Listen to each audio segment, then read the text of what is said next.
Would I be the asshole if I told my parents I don't want to go back to live with thee? Posted on July 17, 2023. I'm 17. 7 years ago my parents decided to go on a world trip because I was too young to join them. They arranged for me to live with their best friends who they've known since elementary school, and they were giving temporary guardianship of me. These friends, let's call them Pete and May, own and live on a horse ranch in Montana. So for me, having lived in Chicago until then, it was a huge change. I was, of course, really angry, depressed, and sad at first because I felt like my parents abandoned me. Pete and May really helped a lot in coming to terms with those feelings. They've always treated me like their own daughter and taught me so much. I learned how to ride horses and how to take care of them. I help out on the ranch regularly while attending school virtually. We go horse riding in the open country and in the mountains every weekend with the three of us. They even gifted me my own horse to care for, and I love her so much. Honestly, this kind of life just sits so well with me. I am genuinely enjoying every second of my life. I do have semi-regular contact with my parents, like once every few weeks. Sometimes a video call, voice call, sometimes just an email, postcards, etc. But after the initial period of feeling abandoned, I don't think I ever really missed them. Now my parents have sent me a message saying they're done with their travels and are coming to pick me up so we can live together again. How much they missed me and can't wait to see me again. Which I think is really unfair because if they really missed me, they wouldn't have gone off traveling for 7 years. And I just don't want to. After living so close to nature for so long, really getting into this lifestyle, and spending so much time around the horses, I don't think I can go back to living in the city. I don't want to abandon my horse either. And honestly, Pete and May feel more like my parents than my real parents at this point. Would I be the asshole if I told my parents that I don't really miss them and don't want to return to live with them and just want to stay where I am? Update. Same post, July 18, 2023, next day. I didn't expect this to get so many responses. I'm going to try and answer some questions that a lot of people have, though honestly, I don't really know a lot of things either. I had a conversation with Pete and May, but they didn't really seem clear on many details either. First off, and probably the most important one, I asked them if they'd allow me to stay, and they told me they consider me their daughter, so I can stay as long as I want. They'd love to have me around. So at least regardless of what happens, I at least will have a place to call home. Secondly, a lot of people mention that maybe my parents are on the run from the law or something else. I never even thought about that possibility. I guess it could be true, but I don't really know how to find out, though it's a bit of a scary thought. Thirdly, when Pete and May agreed to take me in, my parents apparently just said they'd go out of the country for a little while. Pete and May took me in under the condition that my parents would visit often, and they agreed, but we know how that went. Pete and May would often call my parents telling them to come visit because I needed my parents, but they never came. Pete and May eventually realized, after like 1 year, that there'd be a reasonable chance that my parents would not come back despite the semi-regular contact they had with me. So they would raise me the best they could themselves. Asking about how my parents were when they were younger, apparently my parents have always been a bit strange. Very little sense of responsibility, never taking things seriously, always getting in trouble. Guess they didn't really grow out of that phase. This coming weekend I'm going to sit down with Pete to write a proper response to my parents because I don't think I'd be able to write a message without getting emotional.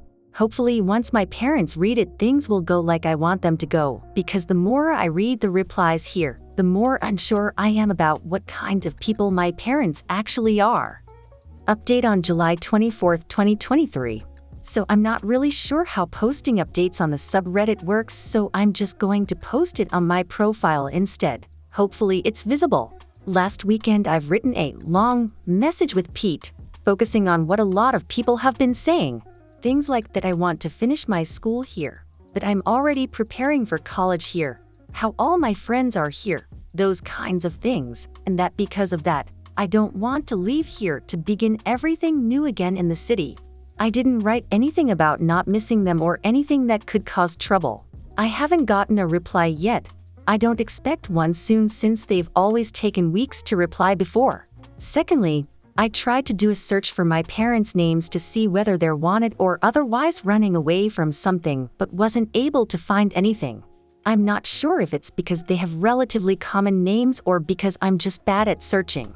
One part of me is also scared to look deeper. Some people recommended hiring a private investigator, but aside from it costing a lot of money, I'm not really sure if I actually want to know anymore. I'm not sure if it's better to have parents who are negligent and just decided to travel for years for fun or to have parents who are criminals who were on the run from the law. I guess I'm a bit scared of knowing which one it is, if I'm ever even able to find out.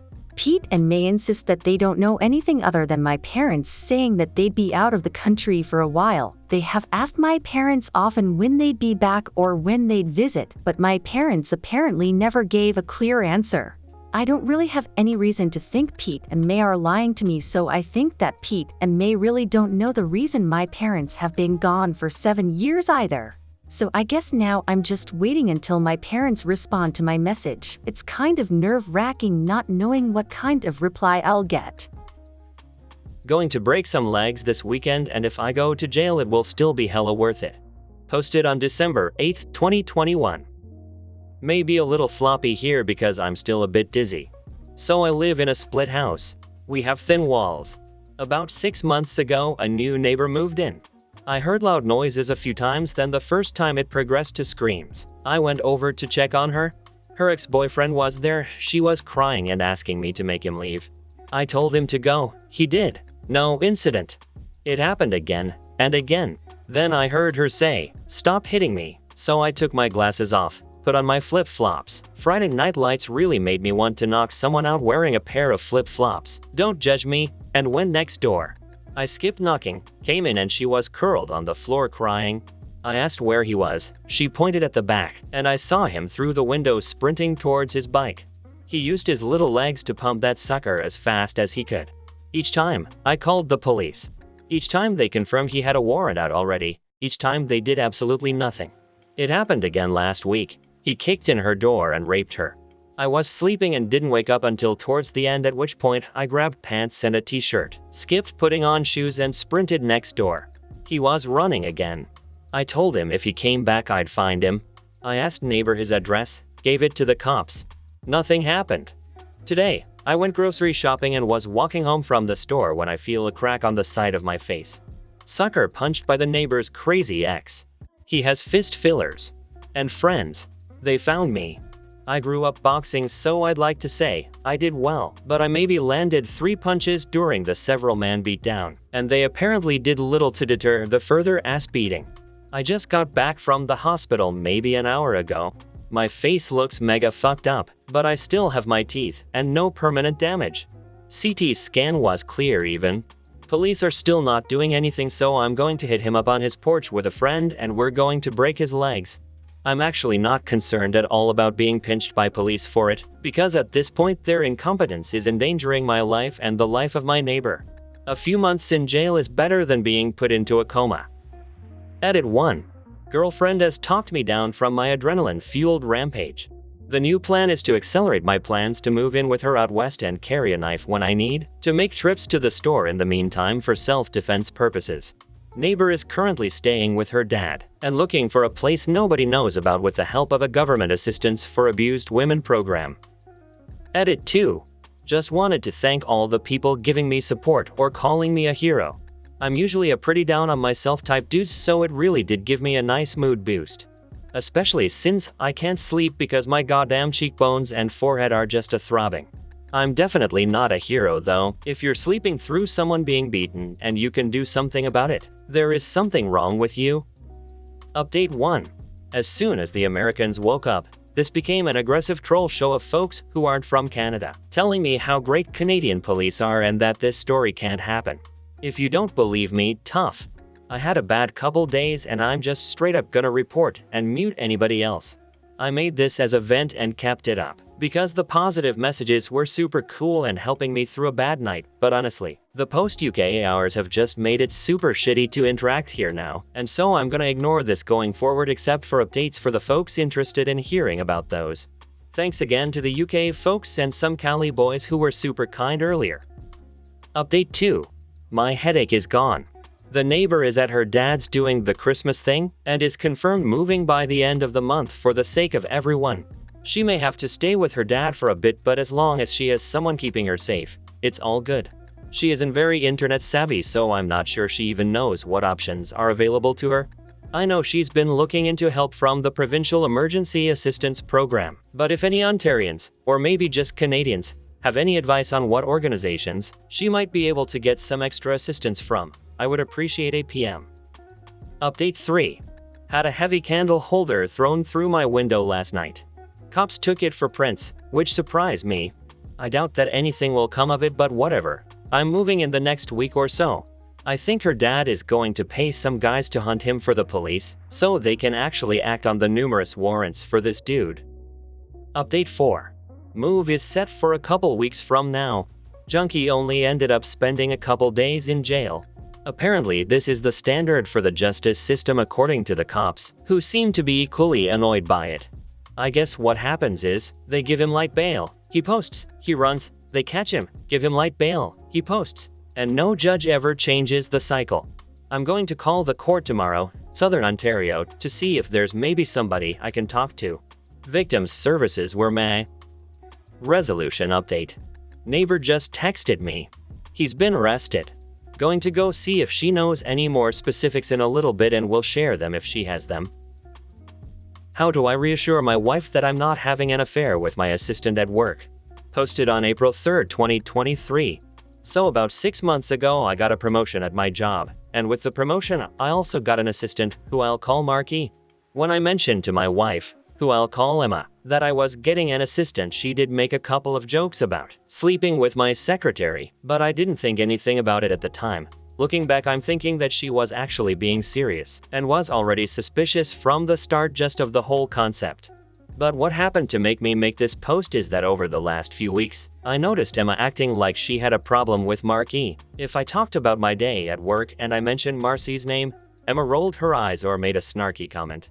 I stopped mentioning Marky, but then Emma would ask about her specifically, and still have some rude little comment to make. So finally, I asked Emma if something had happened. Elle was thinking that maybe she had called for me, and Marky had been short with her on the phone or something. Instead, Emma brought up a random Friday back in January, when she stopped by wanting to surprise me by taking me out to lunch, and caught me having lunch with Marky. So to explain, Marky and I have a weekly meeting on Fridays where we go over our projects and whatnot for the week, and during these meetings we order lunch and eat in my office. To me, this seems completely normal and professional, but Emma thought it signified that we're having an affair. I tried to explain to Emma that I don't follow this logic, but she just kept saying that it obviously looked suspicious. And then she brought up another time when I was late coming home and didn't have a good excuse as to why not. I don't even remember the night that she's talking about. I can only assume I was late because of traffic or something like that, because I certainly wasn't cheating on her or doing anything else nefarious. But what can I do to reassure Emma that her concerns are unfounded?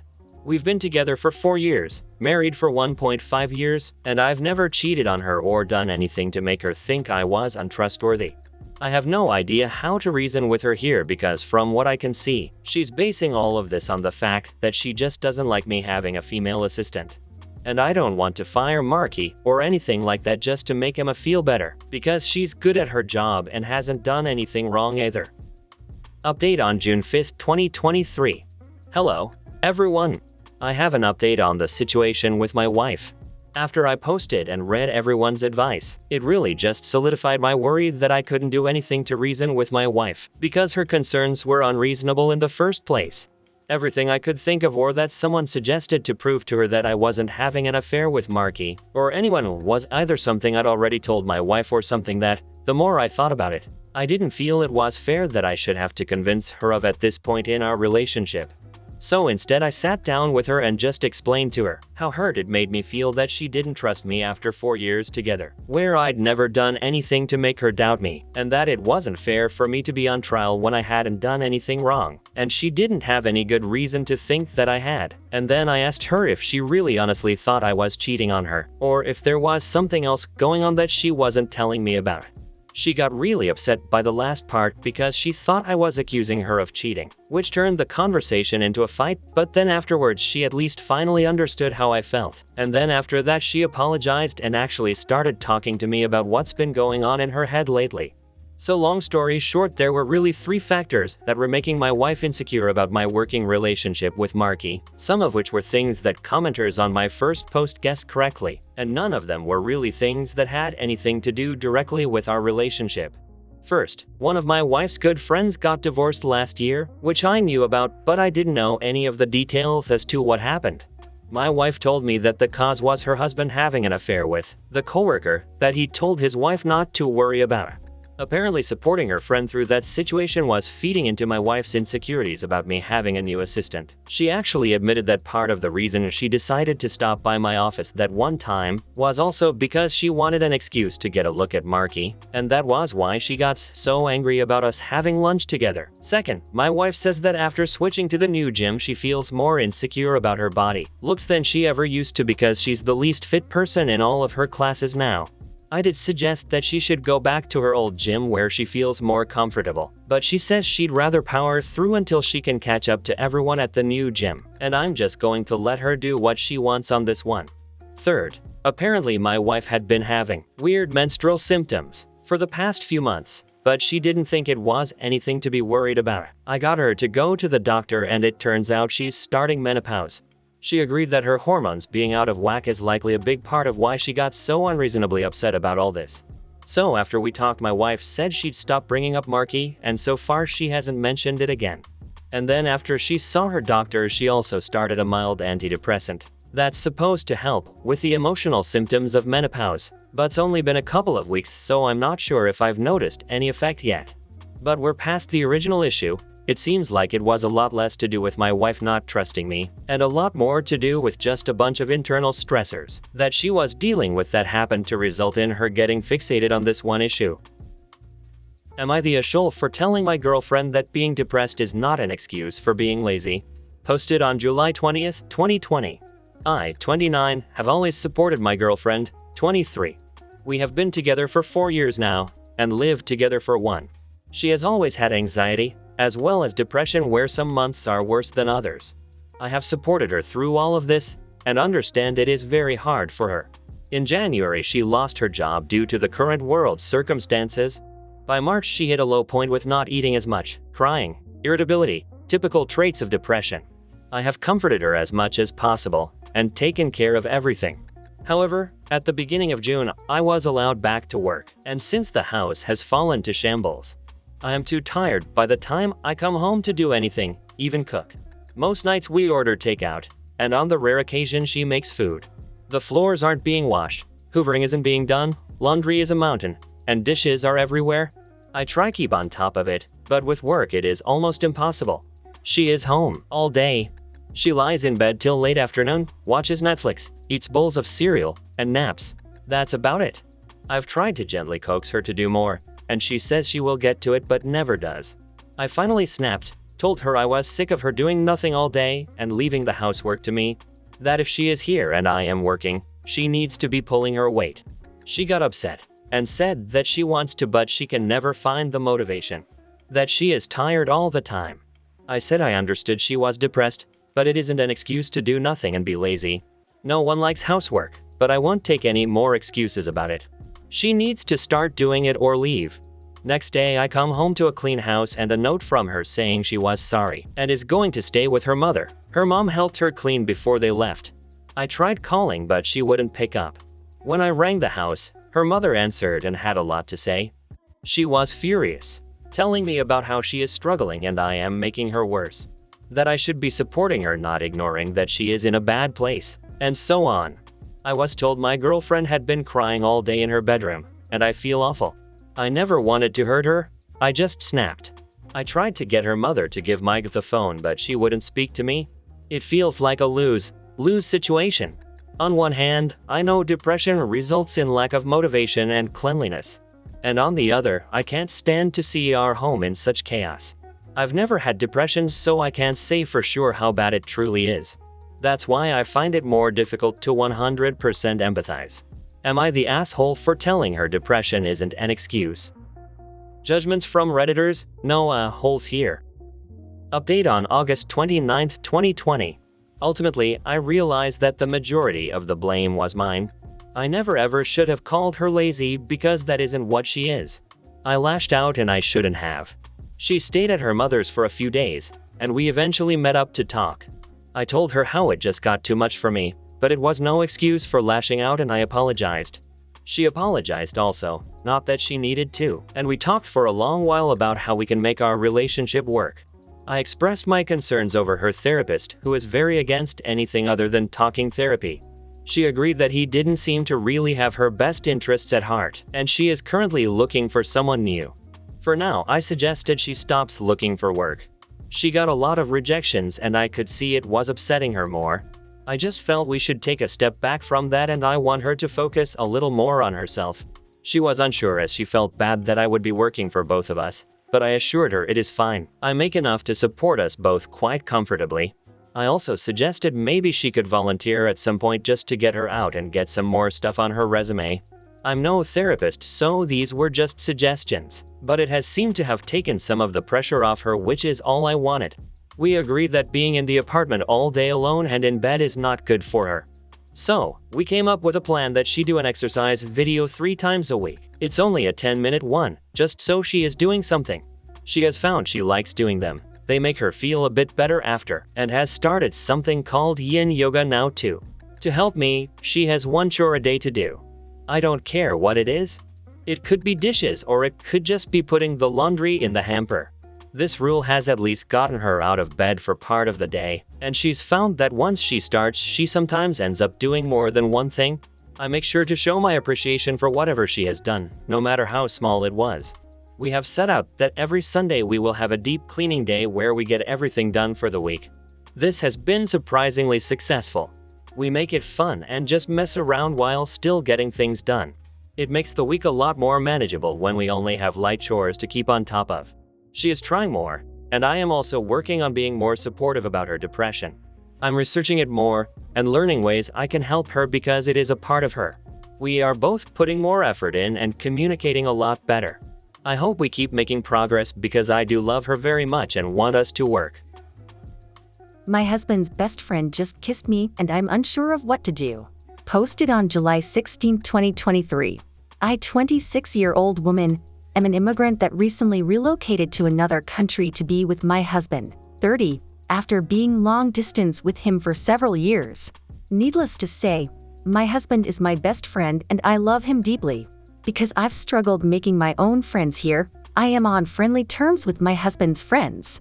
They are all for the most part decent people and welcome me with open arms, which I am grateful for. We all occasionally hang out and it's never really been an issue. Recently, I began planning a surprise party for my husband's birthday, and I figured I would reach out to his friends about planning to see if they wanted to help. Enter my husband's best friend Adam, 29. Adam has been my husband's friend for about 10 years now. Adam is married with a wife of his own who I am friends with. Adam immediately was very supportive of my ideas and was insistent on helping. Many times he offered to drive me around the city to go to different stores since my husband and I don't have a car, which I would decline since I didn't want to cause him any hassle. He would offer to use his place of work as the location for the party. He works at a fancy restaurant.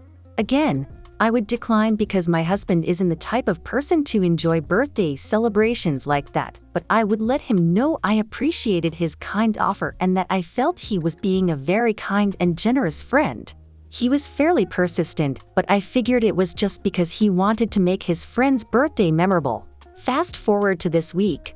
Adam texted me and told me he had his birthday gift for my husband, but he would need help loading it up in his car. I asked about what it was, but he just said a joke about how I would tell my husband, so I couldn't know. I didn't think anything of it and agreed to help him today. We drove to the store, got the gift, wrapped, but it was big and heavy, and drove back. He put the car in park, and as I started getting out, he reached out to me and kissed me. I was taken aback and immediately pulled away. I asked him what he was doing and he said that he thought I was cute and he wanted to shoot his shot. I asked him about my husband and he said that he didn't need to know. I was just overwhelmed and couldn't begin to wrap my mind around what was happening. He apologized and said he thought I was sending signals because of me saying he was a kind and generous person. He then said that my husband can't know about it because my husband would blame me and would divorce me. I'd have to go back to my home country, etc. I got out the car and just went inside. My husband was at work, so he doesn't know. I have a lot of conflicting feelings. I know I want to tell my husband because of how Adam went about this proves that he doesn't have my husband's best intentions in mind and is incredibly selfish. My issue arises in how to go about telling him. I am super upset about this whole thing because it's a weird place to be in. I doubt my husband won't believe me because we have a good trust in each other, but I am nervous as to how this will affect the relationship. I'm nervous he will redirect those feelings of betrayal towards me. If that's the case, would it be justified? I just need some guidance on how to approach this for minimal damage to my husband. I know it's bound to happen, but I obviously don't want to hurt him if I can. I appreciate any advice. Edit. I have seen everyone's comments saying to tell my husband the truth. I am planning on telling him when he gets home. However, there seems to be some confusion as to what I'm asking for here. I know I want to tell him, but I am unsure how to tell him without it having an effect on our relationship. My husband is a good man, but no one wants to be the bearer of bad news that their friend that they have known for years is an awful and manipulative person. I don't know how to breach the subject in a gentle way. I tend to let my emotions get the better of me, and this event has me thinking rather compulsively. I don't want to hurt my husband more than necessary. Any advice on how to tell him would be appreciated. Depending on what happens, I'll update when I can. Update July 23, 2023. Hi everyone. It's been a doozy over the last few days, and my post wasn't really all that popular, but I figured I'd update for those that may be curious. Before I go into big details, I just wanted to say thank you for your advice. My husband came home a few days ago and I surprised him with his favorite meal. I had a day off and was a ball of nervous energy, so I had cleaned the house, did laundry, and cooked. Basically, I wanted the environment to be as stress-free as possible for my husband because I knew it was going to be hard on him. So, we sat down to eat and he had been able to tell lately that something's been bothering me, and he asked me what was going on. So, I told my husband as gently as I could and he was understandably upset. Thankfully, Adam didn't get to him before I did and he believed me. I know a lot of people were worried about Adam telling my husband lies about what had actually happened before I was able to, but this didn't happen, thankfully. He was really mad at Adam for kissing me, but especially mad at him threatening me with deportation. We talked it through and after a few hours came to the conclusion that, in order to protect my residency, we would file a police report for assault against Adam. Thank you to those who suggested this. As we talked, Adam sent me a text message that said this: "Hey, I just wanted to check in on you to make sure you remembered what I said to you in my car yesterday. I really don't want you to go back to home country. I've also been thinking of you. Call me when you get this. We have things we need to talk about." Yeah, creepy stuff plus low-key threats. It had my husband seeing red and me feeling scared. So we went to the police station the same night I told him. They seemed freaked out by Adam's most recent text and agreed it seemed like a veiled threat. So I filed a police report and they are investigating. As other Redditors pointed out, I wasn't the only victim in this situation. The next day, I texted Adam's wife when I knew Adam was working to see if she wanted to meet up and she said sure. So we met up and I told her what happened. I showed her the text and sadly, she didn't take it too well. It's understandable, but this is what I worried about. She seemed to think that I flirted with him, called me a home wrecker. I know this was probably out of lashing out, but it still made me feel bad, both for her and me for Adam putting us in this situation. It's sad I lost a friend. Shortly after I met with his wife, Adam started blowing up my phone, but I didn't answer. I assume his wife confronted him or the police called him. I'm not sure what set him off. He then sent me a bunch of texts that just got crazier and crazier to the point to where I didn't feel safe. So, I called my husband who was at work, and he told me that Adam was also blowing his phone up too. We ended up calling the police because Adam was threatening to come to our apartment and do what he should have done when I was in his car. Satisfying ending, sort of. He was detained by police for making what they deemed a credible threat against me. It's still an ongoing situation, and I'm a bit upset by how this whole thing essentially blew up, but at least my family and I are okay. The most important thing I'm focusing on is recognizing that what happened isn't my fault and that I am a victim here. Also, therapy going forward. Overall, this experience has shown me how quickly people can change once they don't get their way. If you had told me a week ago that Adam was a nice guy TM, I would have laughed at you. As we went through Adam and I's very few interactions, my husband agreed that there wasn't any mixed signals. Adam had completely made it up in his head or, as some of you pointed out, was trying to take advantage of a woman in a vulnerable position. I am fortunate that I got the support and protection I needed. It's certainly a great way to start off a new life in a new country, that's for sure. Anyways, I wanted to say thanks for all the comments and support my last post got. My husband read the post and was thankful that I wasn't dealing with this situation by myself. Thanks, Internet. Also, shout out to my husband for literally handling this in the most amazing way. Lucky to have him, so give him some Internet love. Some Internet love.